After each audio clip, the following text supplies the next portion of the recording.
Hello, and welcome to the Blue Marble Defender series. This is story number 19, titled The Falcon and the Pirate. Hello, readers. This is Amerigo. I prefer doing things over telling about them, but I'm writing this to let you know about a defender's operation in the South China Sea that was not reported in the newspapers. Here's chapter 1. The guy smells bad.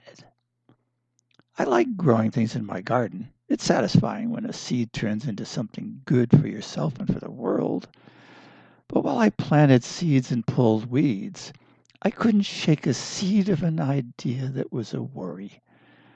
The U.S. election had been carried out without serious incident, but I couldn't let go of my concern for what might have happened if the defenders hadn't thwarted that Rocky Mountain Empire gang.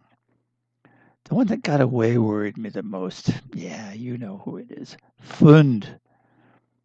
He looks as normal as you or me, but he's a bad guy. And one with unique skills. You know, the ability to train and organize extraterrestrials to do his bidding. But also, he has no conscience or sense of right and wrong.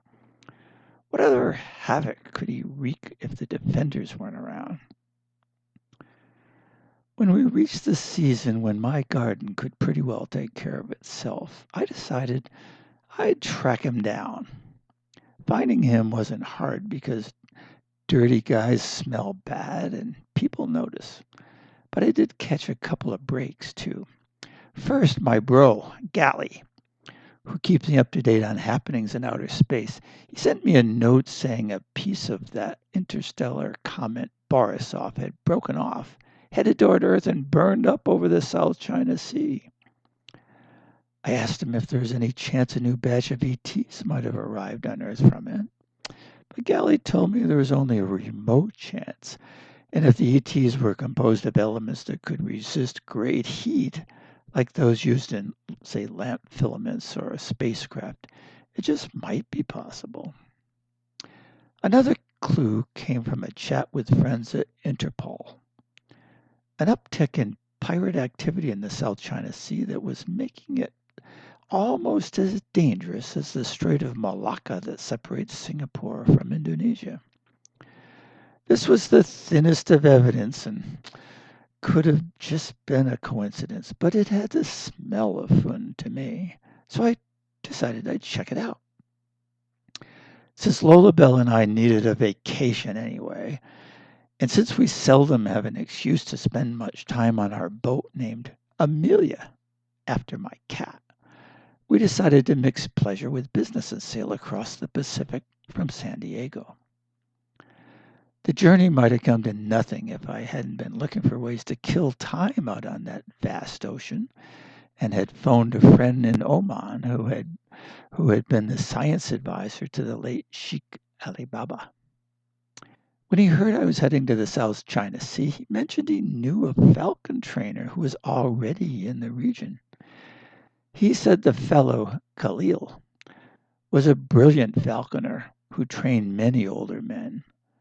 But, he added, I probably wouldn't like him because he was a self-serving sort of a person. Not like the friends to humanity that I usually hang around with.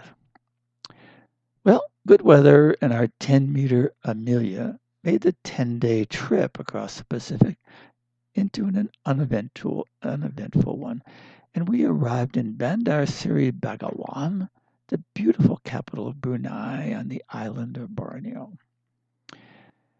The city greeted us with a spectacular sunset full of reds, orange, and purples as we pulled into the marina.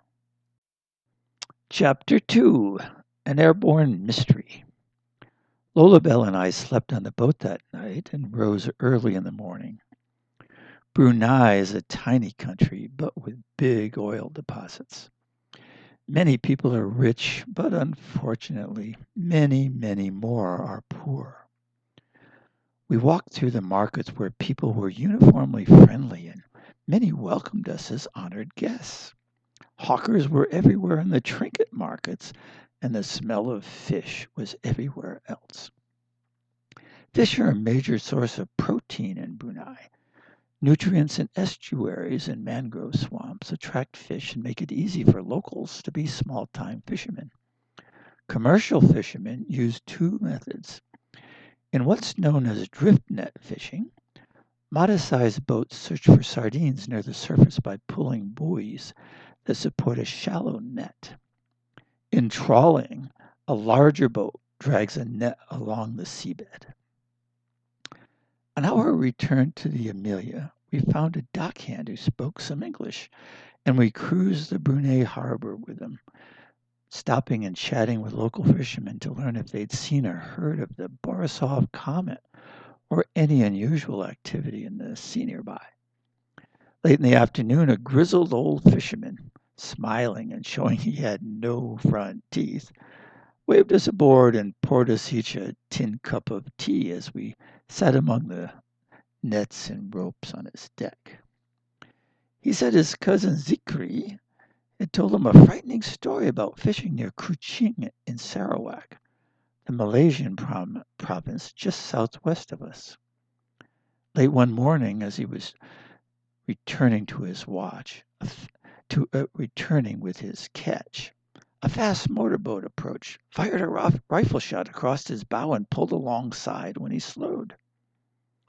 They demanded money, and when he said he had none, they demanded that he bring 4,000 ringgit. That's about $1,000 the next day. He laughed and said he had nothing like that amount of money. He told them they were the most feeble pirates he'd ever seen, and he sped away. He fished the next morning and is returning toward Kuching on the same course when the speedboat reappeared. They fired again across his bow. Ha! He made rude gestures and accelerated toward home. En route, he wondered at seeing a falcon fly nearby and wondered even more at seeing a seagull following it. He thought, a scavenger following its predator? Nonsense! Impossible, he said to himself, shaking his head before he continued. Then the falcon flew high and at a steep angle. The seagull continued to follow and rose higher than he'd ever seen a seagull fly. Suddenly, the falcon swooped down at tremendous speed until it was only a few meters above the boat. It arced away, and when he saw the seagull, it was only seconds behind. As it too arced away, it let loose a blob of droppings that hit the deck right next to him. The fisherman was annoyed. Siegfried didn't like that. It was an ugly mess. But in front of his eyes, the droppings sizzled and bored a hole in his deck before falling into the hold below. He smelled an odor, and it told him it was burning right through the newly caught fish. A moment later, his bilge pump went on. On investigating, he saw the droppings had bored through the bottom of his hull. Water was gushing in as though it came through a garden hose. He quickly turned on an auxiliary pump and barely made it back to Kuching. Now, this smiling old man said the repair was difficult and costly, and Zikri had since avoided fishing in the same waters. Although he never saw a falcon or those pirates again, Zikri did hear another strange story, and he also related it. A friend of a friend had been trawling his normal fishing grounds when he spotted a falcon in the distance. He too had never seen such a bird out at sea before, and then noticed it seemed to be leading a seagull through climbing and diving maneuvers. When the two birds moved closer to his boat, he grabbed a shotgun he carried for defense against small-time pirates. He kept his eye on the birds and raised it when he saw the falcon directly above and starting to dive at him. He fired. The falcon pulled away and he missed, but the seagull was right behind him and he hit it with the next shot. Rather than seeing a burst of feathers, he heard a metallic ring and the bird continues his course straight at him, but fortunately it missed the boat and hit the water on his starboard side. He expected to see a carcass bobbing up to the surface or maybe a few floating feathers, but the seagull simply disappeared into the depths. That was all the old man had heard. He continued staring down, shaking his head and saying, "Strange, so strange, you should talk with Zikri." Olabelle and I thanked him, departed with our interpreter, and talked about what it could mean all through dinner. We thought Zikri must have been telling his older cousin a fish story. An exaggeration, something too amazing to be true that in fact isn't true. A falcon far out to sea when not migrating? Mm-mm. A falcon that usually eats seagulls, acting friendly toward one and even seeming to train it? Mm-mm. A seagull's dropping so toxic they bore a hole through a boat? Jeez. Was any of this believable? If yes, was that Omani falconer Khalil that I heard about on the telephone? Was he part of it? The Borisov comet? Fund? What to believe? Was I creating my own illusion, or was I hearing unusual things that, by some yet to define logic, it all fit together? I didn't know. Then I asked myself, would I have helped the planet more just staying home and tending my garden? Well, Brunei was 6 hours ahead of Europe, so I decided to sleep on it and then phone Galley. When I reached him, he agreed the situation was suspicious, but he called it thin soup. He said he was currently investigating unusual disturbances on Phobos, Mars' larger moon, and he needed to give that his priority. I asked if he'd send Leo and Rookie to help me sort through this mystery, but he was reluctant to take him out of school for what he again called thin soup. Finally, I had to play my trump card and said, "What if Fund is really out there? This area is both vast and complex. If we don't look into it now, an evil scheme could develop powerful momentum and grow beyond the Blue Marble Defender's ability to thwart it. Let's apply an ounce of prevention." Fortunately, Rookie walked past while Galley was talking, and his keen ears heard the word "fund." He tapped Galley. They held a side conversation with Leo, and within an hour, Lola Bell and I were motoring Amelia down toward Kuching to meet their plane. Chapter 3: The Hunt.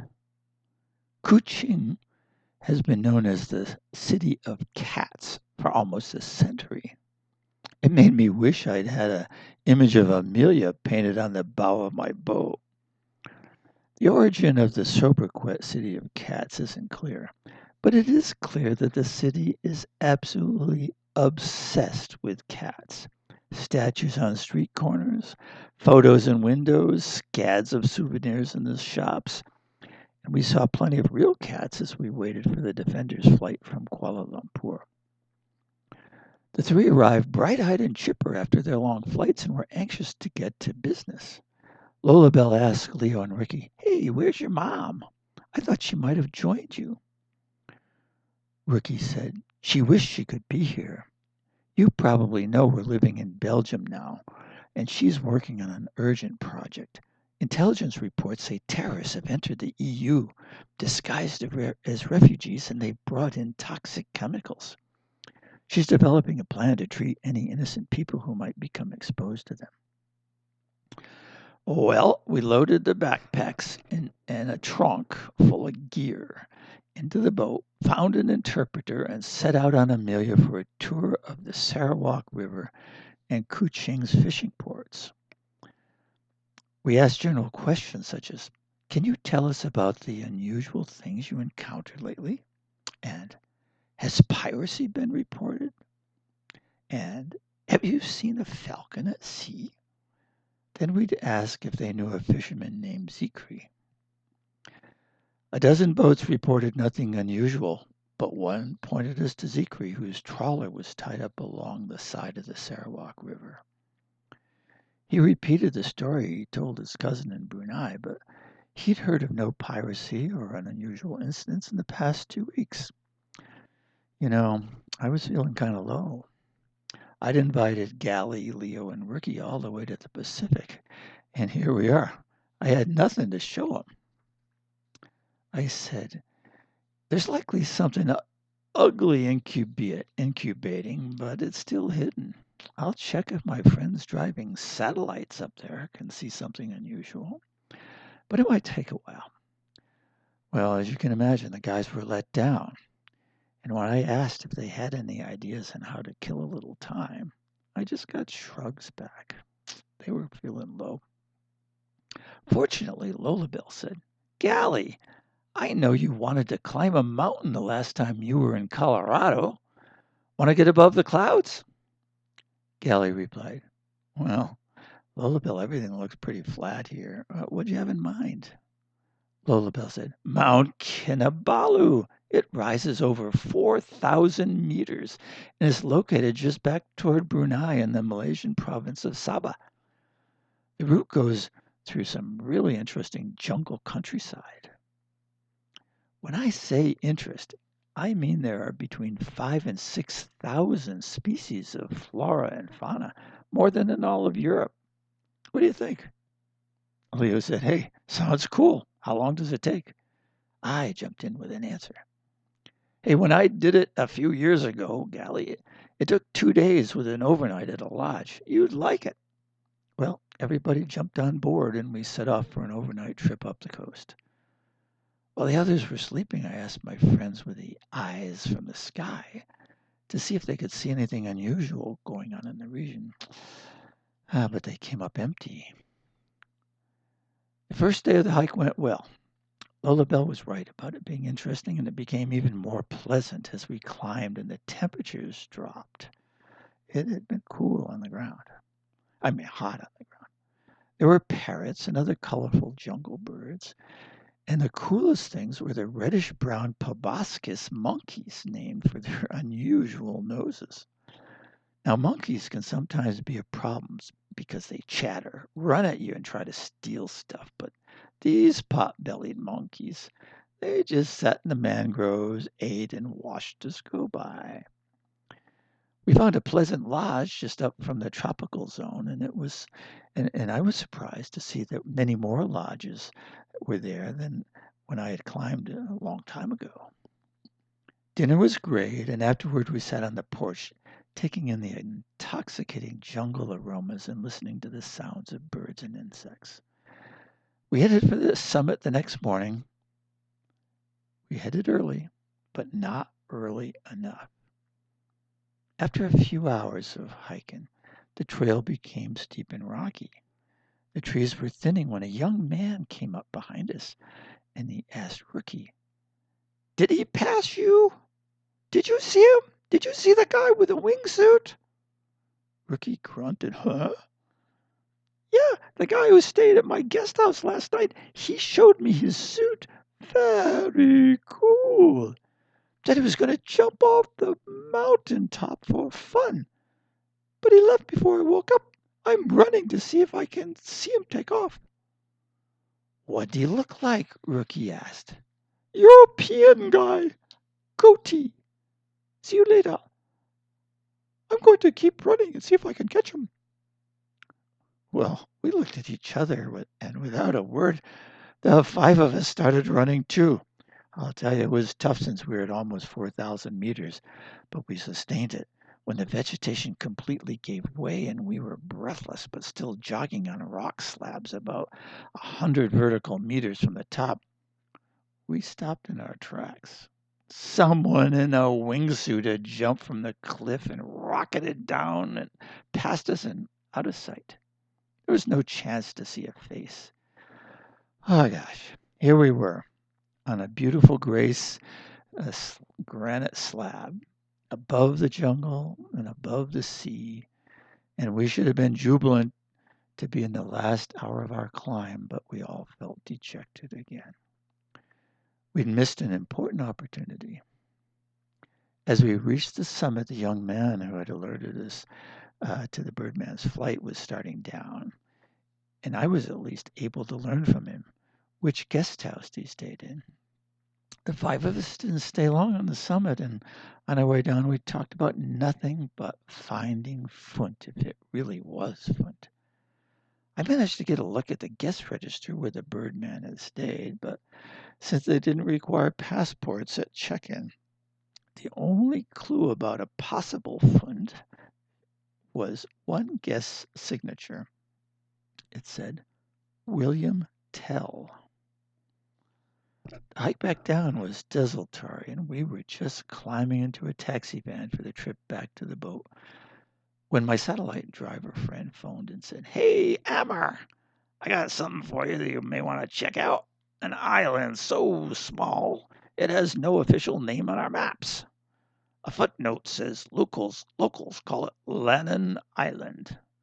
It's in the Natua Regency, an archipelago of some 272 islands located in the larger group of Riau Islands. It's close to a bigger one called Pulau Laut, which is a tiny island itself with only 3 villages. Now, Lannon is the Malay word for pirate, but of course that doesn't mean anything in itself. The island's listed as uninhabited, but in the 10 days since my bird flew over it last, it has acquired a Quonset hut in a clearing big enough to be used as an airstrip. And I am receiving a slight radioactivity reading from the area for the first time. All this may mean nothing, absolutely nothing. But if you're just sitting on your hands, bud, it's worth a look. Well, I bet you agree. A reasonable but questionable lead is better than nothing. Getting there meant cruising back toward Kuching, and from there going out into the southern part of the South China Sea. So we loaded the boat with food and headed out without wasting any time. Chapter 4: Small Island, Big Problems. At first sight, Lannon Island was idyllic. A green oasis on a sea of blue water, swaying palm trees, cliffs falling straight to white sandy beaches kissing shallow blue-green water.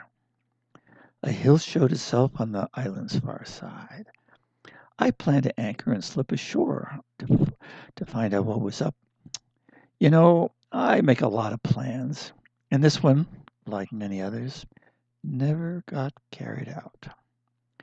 A metal-hulled military-style patrol boat roared around the east corner and made straight toward us.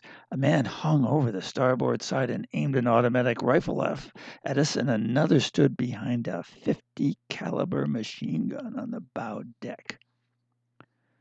A loudspeaker blared, "You are trespassing. Cut your engines." If you've ever been face to face with a .50 caliber machine gun, you know that you do what you're told, no matter how tough and smart you think you are. The rifleman threw us a line. Leo scampered up, attached it to our bow cleat, and we were ignominiously towed to a small cove. Leo released the ropes, and we coasted to one of the cove's wooden docks. There were 2 of them. And 2 other men were there with rifles waiting for us. They waved us to disembark and demonstrated we were to leave our possessions on the boat. I say demonstrated because one guard pulled out his pockets to show we should leave our wallets, cell phones, or whatever. A man emerged from the shade of a palm tree, and he waddled up the dock toward us.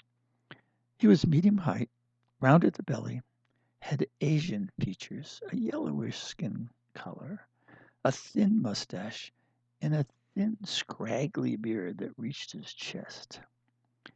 His eyes seemed to take in everything around him and gave him a sinister look. But after nodding and offering us a cheerful smile, he said, "Welcome to my island. Won't you come and join me for a cup of tea?"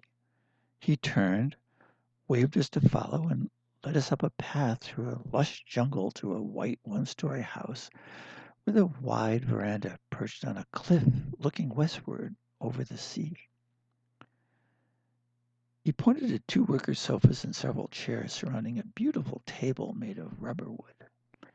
He served each of us and then took a cup of green tea for himself. Facing us in a chair with the ocean view behind him, he said, "Again, welcome. And let me introduce myself. My name is Choi Tom. As you saw from our reception party, you were expected." "Why is that?" I said. "We're in the area to see physical and cultural sites and only decided to venture here yesterday."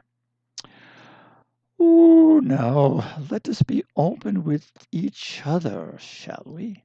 he chastised me. "It was my Swiss associate who anticipated your arrival. I understand the two youngest members of your group have been pursuing him quite relentlessly, and even though Mr. Fund relocated halfway around the globe, he imagined they'd follow. I invited you to tea merely to be hospitable. It's my nature. But I'm afraid there's no possibility that we develop an ongoing relationship, so our conversation here shall be brief." I said, "Of course. Let us both be brief and frank. We have a continuing interest in Mr. Fund because his past actions have threatened terrible harm to people. Are you engaged with him in something that will bring harm to others?" In a condescending tone, he said, You speak in the manner of many naive Westerners. We in the East know it is a rare circumstance when one can avoid bringing some harm to others while benefiting oneself. My own work falls into that category. You see, I am a pirate." To have somebody self-identify as a pirate started all five of us, and it must have shone like a headlight through fog. I shook my head at the unprovoked, forthright confession to illegal behavior. Choi continued, "I consider myself a businessman and make a living by relieving other business people of funds they can afford, knowing they can treat their loss as a simple cost of doing business. I am temporarily an associate of Mr. Fund because he has brought me an unusual tool. It will allow me to earn enough money in one single transaction to abandon my small-time piracy work and retire. I am pleased with the prospect of not having to work for the rest of my life. In return for this tool, I am providing him a base for his own endeavors. It's a simple business relationship. His only additional requirement is that I keep out of his hair.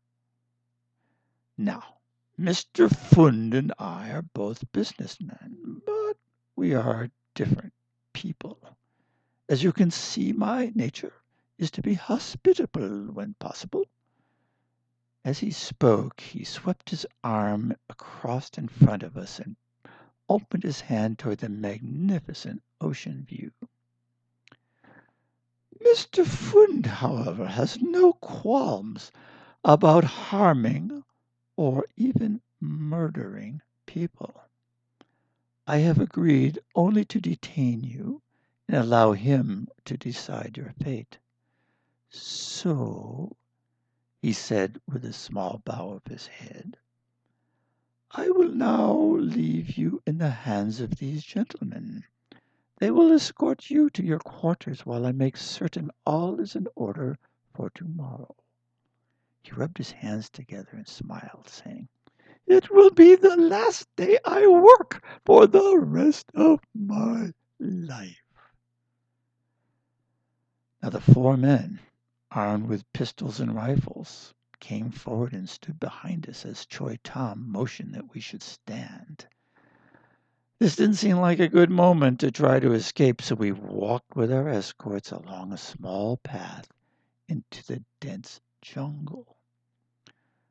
The darkly shaded path was crossed by roots, buzzed with insects, and led to a box-like bamboo structure. It was 4 meters square and 5 meters high. Newly cut bamboo stems were set solidly into the earth and strapped tightly together with vines.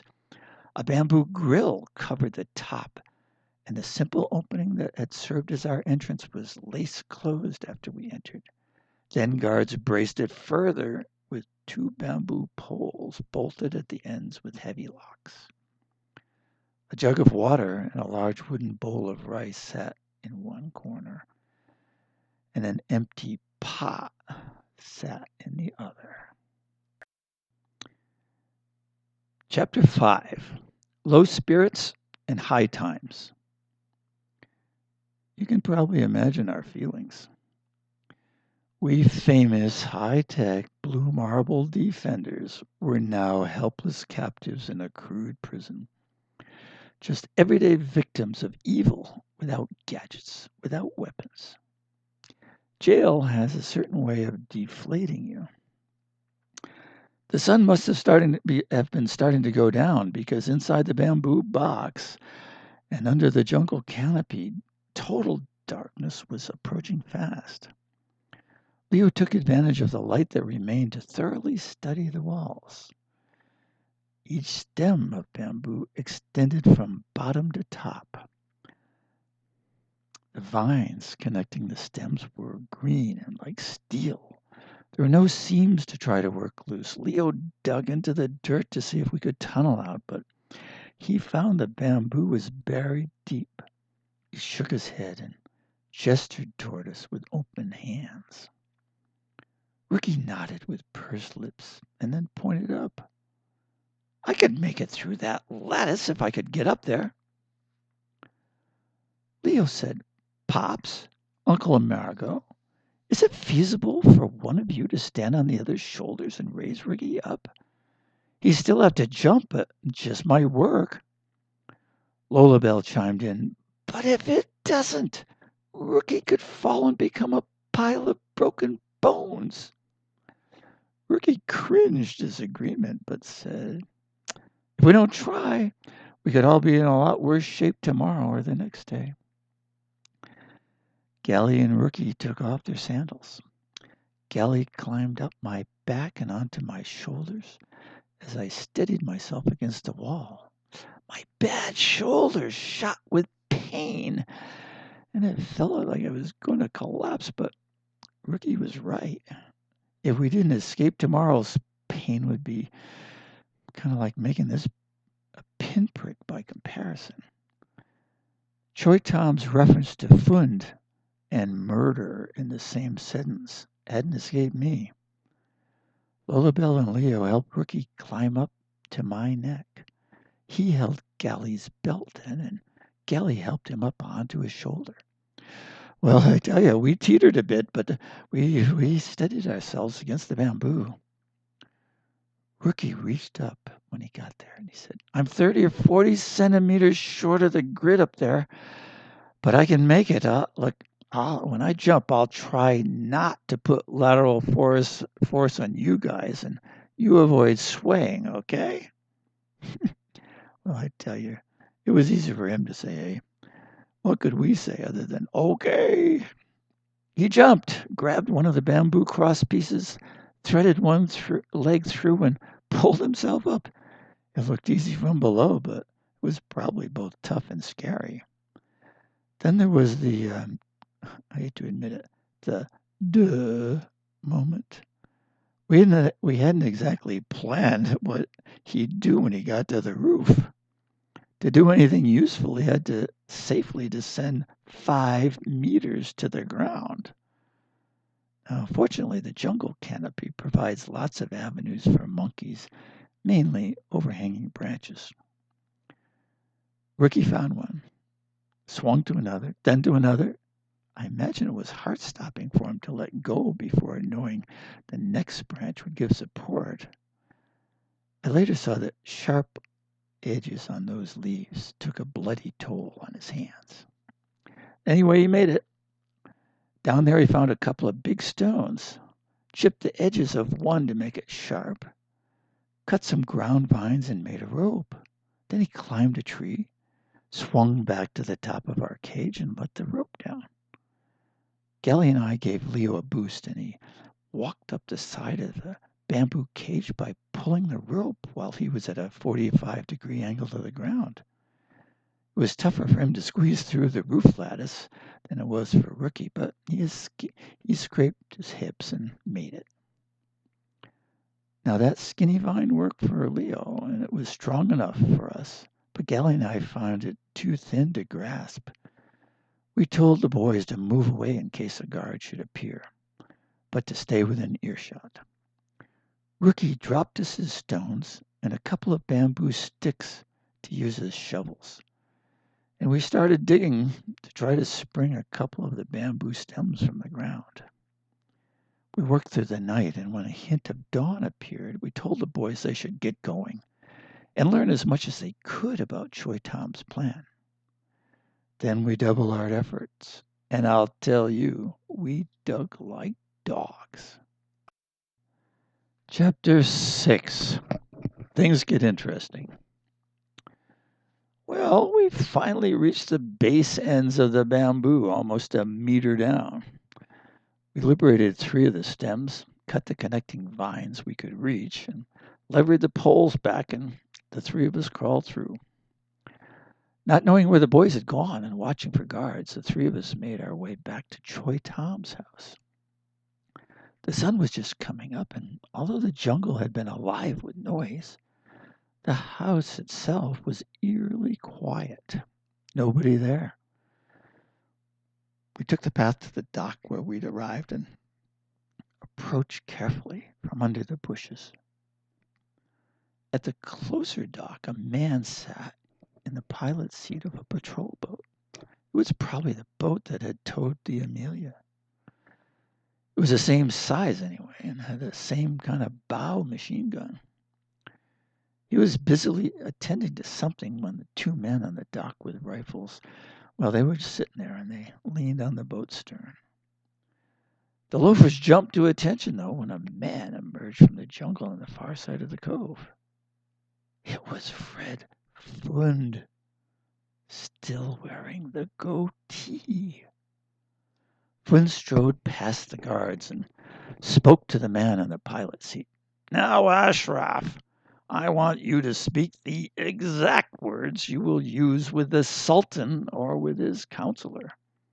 We can afford even a small mistake, and I'd do the talking myself if it weren't the risk of the Brunei security forces detaining me and disrupting our backup plans." "Yes, Mr. Funt," came the response. "I will say, Sultan, we apologize for destroying your yacht, but we needed you to take us seriously. You must now focus on saving your grandfather's beautiful Omar Ali Sayfuddin Mosque. Not only can our radioactive tools destroy it, but they can make the entire site lethal to humans for generations. To avoid that, simply transfer $2 million in Bitcoin to the account number written on this paper. As you know, that amount of money is a mere fraction of the value of the gold roof alone. We implore you to do what is practical. I will wait no more than 60 minutes. If you don't bring me verification of the deposit by then, events will be out of my hands, and your citizens will be deprived of their heritage. Please, sir, act responsibly." Fund responded to Ashraf with enthusiasm. Excellent, excellent, Ashraf. You even mimicked my Swiss accent the best you could. I'll deliver you to the Sultan's palace 10 minutes after we sink his yacht. That will give him time to have understood the reality of the disaster, but not enough time to develop a defense plan. Now repeat my instructions for after the Sultan has given his response to you. Ashraf said, Mr. Fund, if the Sultan provides evidence the deposit has been made, I will caution him against having me followed. I will return to the boat, and if your bank also confirms the deposit, we will ensure we are not followed and then execute our ultimate detection-proof escape. I must say, my dear Mr. Fund, I am looking forward to flying down from the top of Mount Kinabalu with you. Fund said, if the Sultan should refuse your demand, tell me what happens. Ashraf said, I will then exit the palace grounds and cache myself in the botanical garden. If they attempt to take me, I will protect myself with my pistol, and my guard will deploy his rifle. If I am pursued, I will make sure I'm not followed, and I shall retreat to our emergency meeting site near Mount Kinabalu. Ashraf, you've mastered your lessons. You will be well rewarded when this operation completes. I have one more thing to attend to and will return shortly.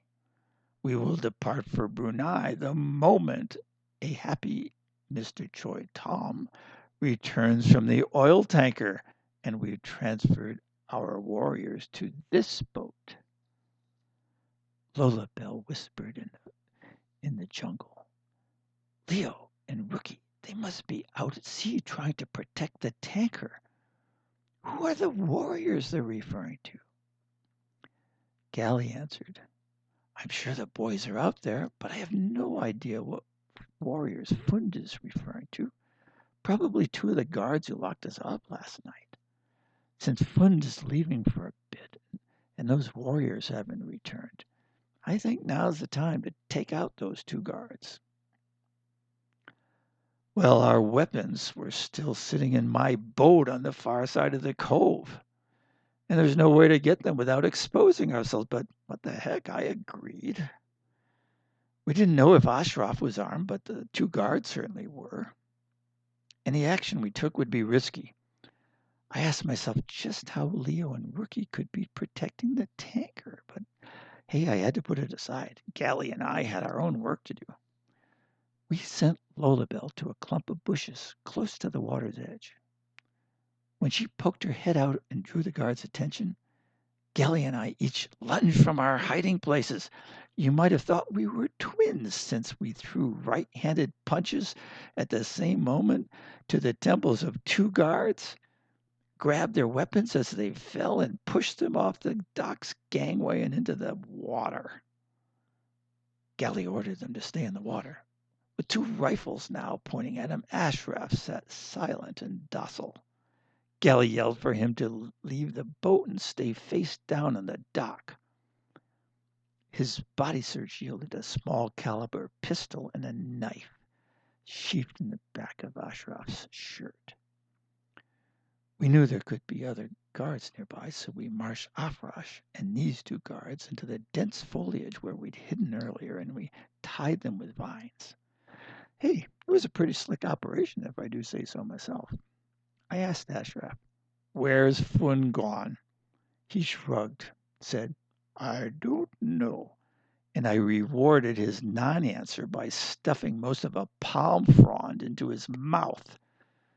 I assure you that wasn't a pleasant mouthful because the frond's edges were sharp. Ashraf's eyes grew big and he gasped. Those eyes, they were the size of saucers when I finally pulled a frond out, and I didn't need to pose that question again. He is inside. He is beside the hill. He's at the hillside over there, he said, pointing to the far side of the cove. I asked if there were more guards, but his answer was halted by the deep sounds of a powerful boat engine approaching. Face down, on your belly, I ordered. I gave Lolabelle Ashraf's pistol, and she made her captives lie face down on the jungle floor. Gally and I took our rifles, and we went to the edge of the foliage and watched the boat pull in.